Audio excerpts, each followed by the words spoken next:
Thank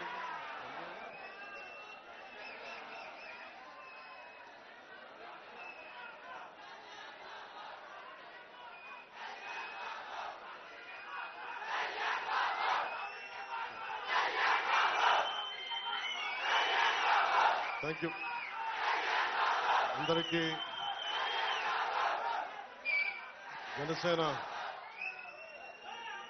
నాయకులకి, పెద్దలకి, వీర మహిళలకి, పిడుగుల్లాంటి జన సైనికులకి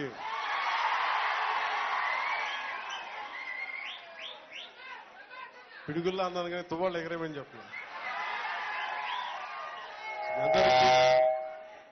మీ అందరికీ నా హృదయపూర్వక ధన్యవాదాలతో కూడిన నమస్కారాలు మీ అందరికీ. ఈరోజు పిఠాపురం తాలూకు విజయం ఇంత బలమైన మెజారిటీ తోటి జనసేనని నన్ను గెలిపించడం కాదు, ఈరోజు మోడీ గారిని కూడా మీరు గెలిపించడానికి మీరు అందరూ అండగా నిలబడ్డారు. ఆయన మన ఆంధ్రప్రదేశ్ అంటే ఒక పిఠాపురంలో మీరు నాకు ఇచ్చిన బలం రాష్ట్రం అంతా తిరిగేలా చేసింది.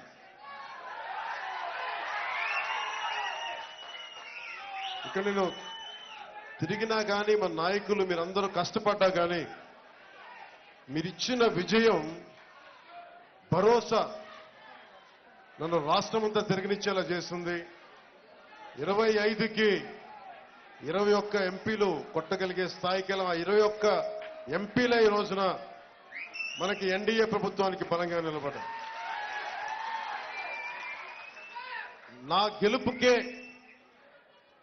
నా గెలుపే అటు ఇటు ఉండుంటే మిగతా రిజల్ట్ నాకు ఎలా ఉంటే తెలిసేది. కానీ నా గెలుపుని గ్యారంటీ చేశారు. ఇక్కడ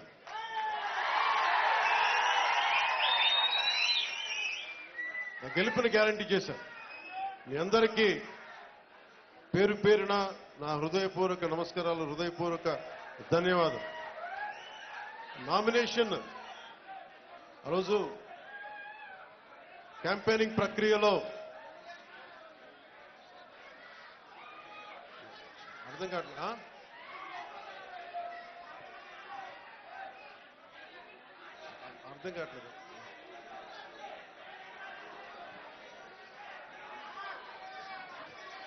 కనిపించట్లేదా? కొంచెం మీరు మీడియా మీరు కొంచెం కూర్చుంటే వాళ్ళకి కనిపిస్తాం. ముందు మీరు మధ్యలో మీరు కూడా నుంచో కొంచెం వెనక్కి వెళ్ళండి దయచేసి. అన్ని ఒకసారి చేయలేనమ్మా, అన్ని తీసుకోలేండి రిప్రజెంటేషన్స్. అలా కుదరదు. మీకు పంపిస్తాను, మీరు తీసుకోండి. అలా కుదరదు. పాస్ ఆన్ చేయండి. లేదు, సభ మాట్లాడుతున్నాం, మీరు డిస్టర్బ్ చేయొద్దాము. సభ మాట్లాడుతున్నాం, డిస్టర్బ్ చేయండి. ఆ ఫైల్స్ ఏమైనా ఉంటే మీరు ఎవరైనా తీసుకోండి, పాస్ ఆన్ చేసి తీసుకోండి.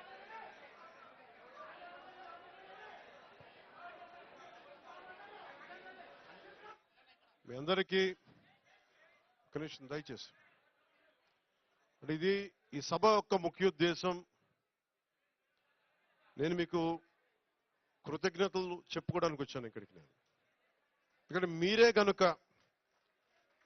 మీరే గనుక నాకు ఈ విజయం ఇచ్చుండకపోతే, ఆ విజయం తాలూకు నాకు లక్షణాలు గనుక మీరు చూపించకుండా కనుక ఉండుంటే రాష్ట్రం మొత్తం తిరిగే శక్తి నాకు వచ్చిండేది కాదు.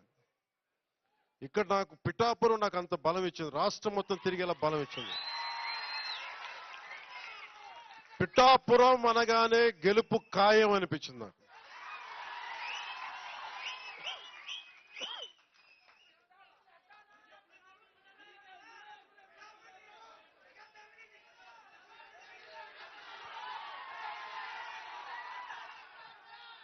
నేను ఒకటే నమ్మాను,